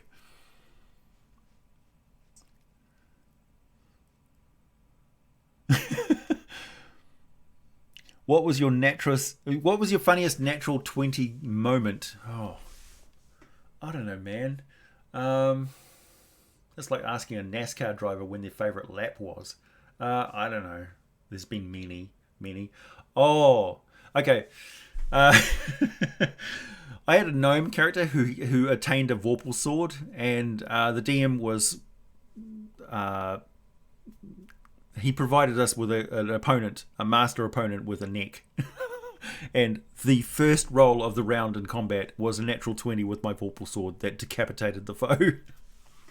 Boss monster down. it was really anticlimactic for him. So he wedged in a reason why that foe still existed. But yeah, that was fine. That was funny. I had the Kudu rights of saying, look, I one-shotted your opponent. Legit. What are some of the best martial schools in Faerun? Can you do a video on them? Yeah. I think I'm pretty much overdue for doing another character class video at the moment, which is strange, really. I mean, I know my character class videos are always very popular. They're very beneficial for the channel. They're great, like revenue earners and stuff. But I always find it really intimidating to get into character class because I want to do a really good job. I think that's part of the thing too. The reason why they're so popular is because I really do. I pay character class videos the respect that they deserve. Also, I'm not a channel that talks about class builds and things like that. I'm a channel that talks about lore and background and psychology of and culture of character classes. So I don't talk about the mechanics of playing a fighter. I talk about the reality of being a fighter in Dungeons and Dragons. So that's how I want to approach it. That's how I roleplay. I don't roleplay mechanically. I roleplay story-wise. I'm a real role player. Yeah, Vorpal Sword went stick a snack. Yeah, it was like thump. Hey, you're here. This is the Red NZ Blue is the DM who is running this monster. Yes, I was directly talking about the adventure that the gnome with his Vorpal Sword took out your big giant monster dude, like the giant guy, who was like the second in command. And we were reassembling. We were basically going back in time to take out the magical weapon that this god-slaying monster had. And one of his sort of lieutenants along the way was this giant dude that was coming at us across this platform floating in extra-dimensional space somewhere. And this gnome took him out with a Vorpal Sword slice. Took his head off. First round. You hated that sword so much. I know. Some of the best parts of Dungeons and Dragons is when your DM just goes, oh no. It's like, I forgot about that damned Vorpal Sword. Can a flame skull become a demi-lich if it gets hold of enough soul gems?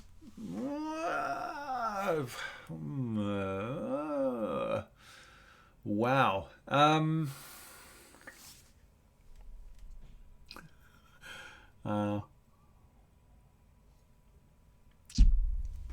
Part of becoming a lich is forming a pact with another power, or usually I sort of roleplay it as another couple of powers because you're playing them off against each other. Constantine, for instance, is a character from comics who is constantly bargaining for his soul. Like, he's kind of lost the ability to get into heaven, so he's bargaining for his existence on earth. And liches are kind of like that too, in that they're using their soul as a commodity, a power source, a bargaining chip. So they're playing pacts against each other. You see what I mean? They're like the double dealing, the double agent warlock. It's like, I'm going to pledge this to you, and I'm going to pledge this to you. And I'm going to write it down in the sacred language on these documents, which are going to become my phylactery.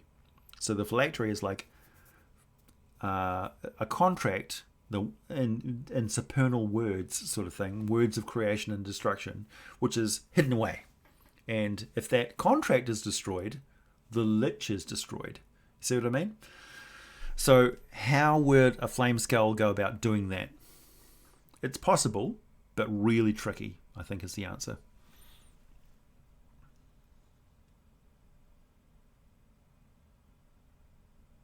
Didn't I just answer that? What are some of the best martial schools in Faerun? Can you do a video on them? Yeah. I'd like to. That would be part of a video on fighters, mainly. Ooh, that's a good question, Moonring. Do you think you'll cover Stormwrack and Sandstorm monsters and races? I'd like to. Also, Dungeonscape is another one. another source book, which is good. Here it is right here. Dungeonscape, an essential guide to dungeon adventuring by Jason Bullman and Richard Burlew. Since the dawn of Dungeons & Dragons game, the dungeon has remained a place of mystery, excitement, and danger. Purple worms burrow through the earth, eager for their next meal. Savage orcs lurk within the darkness, ready to surge forth and lay waste to civilized lands. Problematic. Dungeonscape, Cityscape, Frostburn, I think. Various other. Oh, you repeated yourself. I was having a bit of deja vu there. I thought I was having a Mead moment.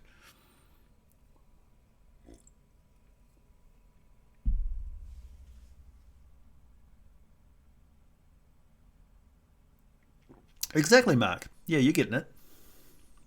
Hey, thanks, non-abnormal.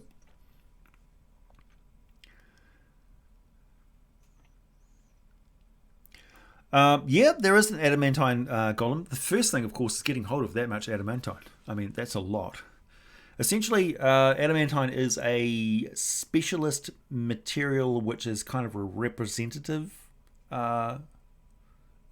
material, non-existent material that sort of represents tungsten and various other mythological substances.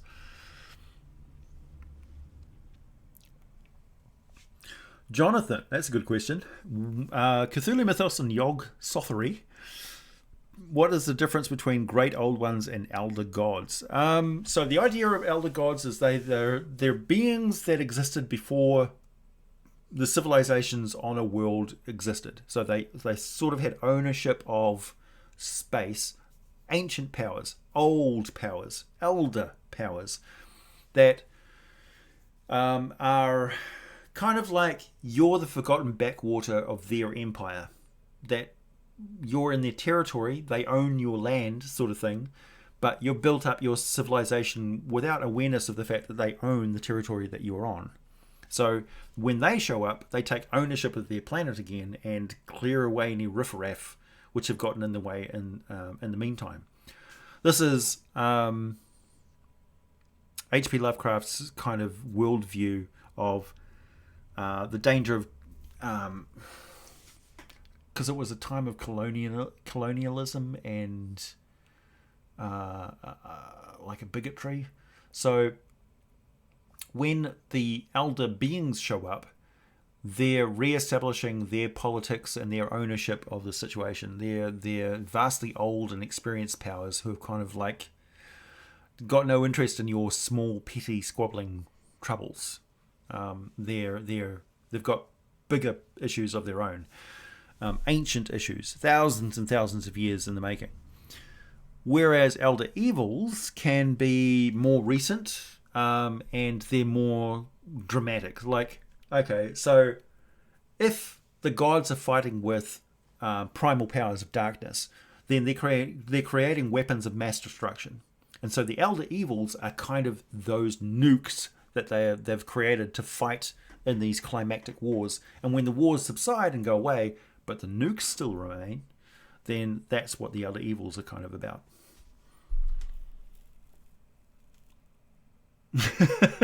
Orcus and Vecna both want your soul. I'd say Vecna definitely wants to turn me into a Nothic. The very fact that I'm not a Nothic is proof positive that D&D is not actually real.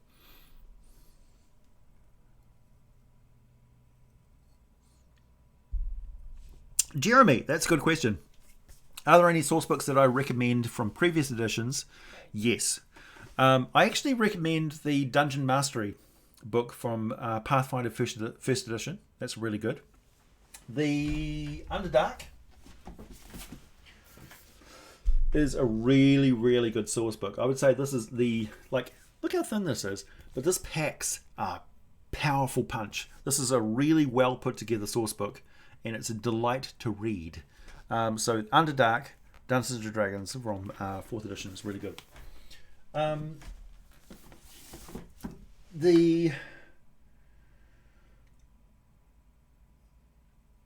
think those are my two main go-to. things like this Frostborn and or Frostburn and Sandstorm and Stormrack are really good ideas from 3.5 edition, because they have that sort of, here's this environment and here's all the things that go with it, and the Dungeonscape one as well in that series, and Cityscape as well, are really good ideas of 4th edition is the best edition. Yeah, well, 4th edition was really cool. It had really cool aspects to it. The source books for 4th edition were particularly good, and the you can't say that 4th edition was not the logical progression of balance in Dungeons and Dragons, and the fact that you don't actually want balance in Dungeons and Dragons, and stop fooling yourself if that's what you say, because if you liked balance in Dungeons and Dragons, then 4th edition would be your go-to edition, and none would be better. So yeah, Stormrack, Frostburn, Sandstorm, Dungeonscape, Cityscape, really good books. Dungeon Mastery. The Dungeon Master 2nd edition from 4th edition is also really good. And pretty much all of the Planescape and Spelljammer stuff from 2nd edition is just excellent reading. The Planescape stuff, I'm on two minds about the whole Planespeak sort of thing, like the cadence and the slang and stuff that they use in Planescape is very much like from the CB radio era. But anyway, what would be more expensive, an adamantine golem or a mithril golem? I think adamantine is more expensive. Yeah, I think adamantine is more expensive. There is lore on the different cosmological models used in the Forgotten Realms. Yes, that's true, Emil. And it's edition based. I've kind of been resistant to making a video about that sort of thing, because it would get really confusing for people. Like, it would be highlighting the weakness of the different edition sort of thing. Maybe I should make a video about the edition wars. Like, why do people get so obsessed with 2nd edition, 3rd edition, not so much 4th edition, 5th edition, that sort of thing? Like, why are 2nd edition players so adamant that 2nd edition is better than anything else?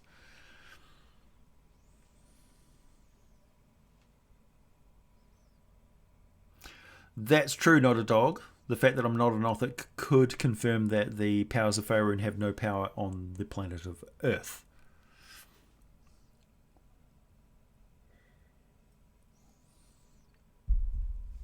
What's the worst source book? I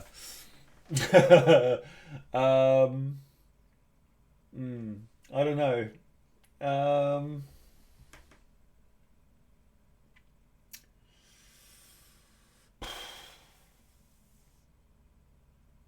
Nothing that I've got on my shelves, that's for sure. I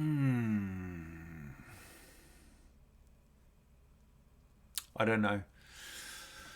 There are certain things that don't appeal to me because they're so specific to certain things.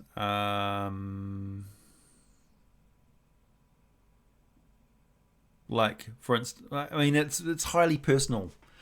I'm not that interested in specifics of Eberron, for instance. I'm not interested in specifics of Dark Sun, for instance. It's just like, if people get into a big debate about what era of Dark Sun is better, then I'm kind of lost and in the dark and not interested, because I'm just not engaged with that setting, for instance.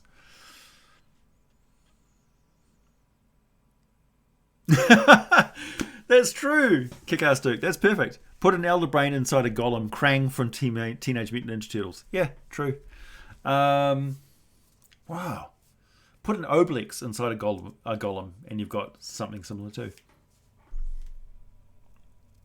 Earth is just the backwater of the multiverses. Yeah. Kind of feels that way already, doesn't it? Yeah, sorry I don't have a good answer for you, Moonring. I don't have a personal... I don't give negative reviews that much these days. Don't go to space.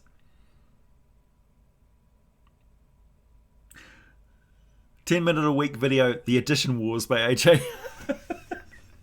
I'll just be like, please direct your comments to the comment section down below. What is better? All right, everybody. I better call it quits because I am getting shit-faced drunk here. I know. How much is left? Okay, I've drunk half a bottle. Right, I've drunk 500 milliliters of this 1 liter bottle of mead. Not even that. And I'm pretty much drunk.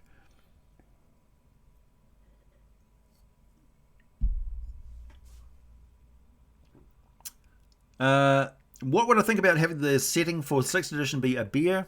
Nah, I don't think so. There's not enough civilization. There's not enough structure to a beer. It's ruled by dragons.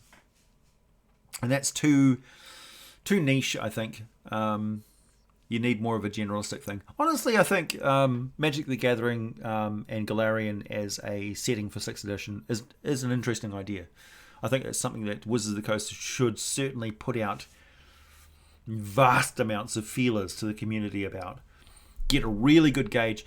Really engage, like with 5th edition, really engage with the community about which direction the game should go from here. Proper ripped. It's true.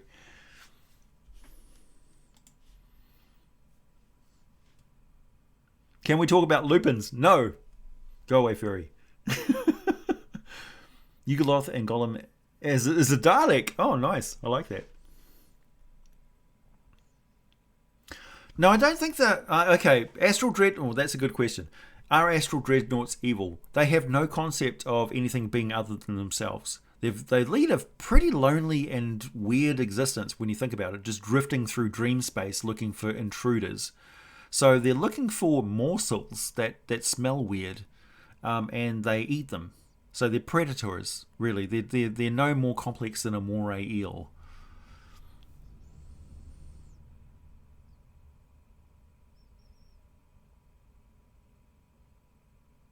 I said I wouldn't do this. Yeah, I know. I am drinking responsibly. I'm going to take a chill out moment. I will carry on and working within about a couple of hours after this. I might have a nap.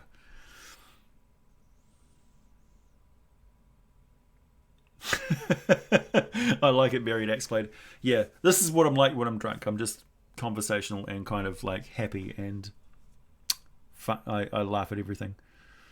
What am I planning to do this week? That's a good question. So there's 3 main subjects that I'm looking at the moment. One is the afterlife and petitioners, because a lot of people have asked me about that. And on that ground, I've got On Hallowed Ground. This is a Planescape setting book which talks a lot about the afterlife, and it's really good. It also talks about the nature of gods and stuff in here, this is gold from a cosmological afterlife point of view. I also want to talk about dragons and get back into the dragon series, the remastered dragon videos. And what was the other thing I was going to do?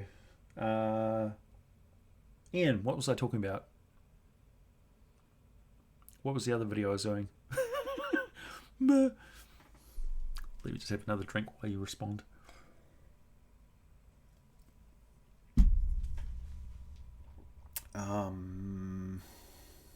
Petitioners, dragons. You're a lawful drunk. Yeah, kind of. I don't hate lupins. I'm just joking. I'm just tying in the furry thing, because furries get so like defensive. So I don't care, honestly. You want to dress up like a plushy toy? Go for it. I don't care. Yeah, Kollros, I really like your artwork. Dude, I'm serious. That was why I said you need to sign all your artwork, because it's actually really good. You've got a lot of... I hate using the word talent when it comes to artwork, because artwork is 99% practice and effort, but you've got a lot of the bones of being a really good artist. I think you should pursue it, for sure. No shit. Crown Wars? Yep. Oh no, Crown Wars is not what I was going to make a video about. What was the other thing? Dragon series, Afterlife, petitioners. What was the other thing? Are you still with me, Ian? You've left me. Something else. I don't know. Something else. I'll go back through my my records and look it up. Yeah. Look, furries. You choose to wear these anonymous faces, and there's members of your community who get up to some fucked up shit. So don't be surprised when people dogpile on you because you essentially invited our condescension. You know it, so don't get upset about it. Deepa Mascari. Yeah, the Mascari Empire, for sure. I think that's it.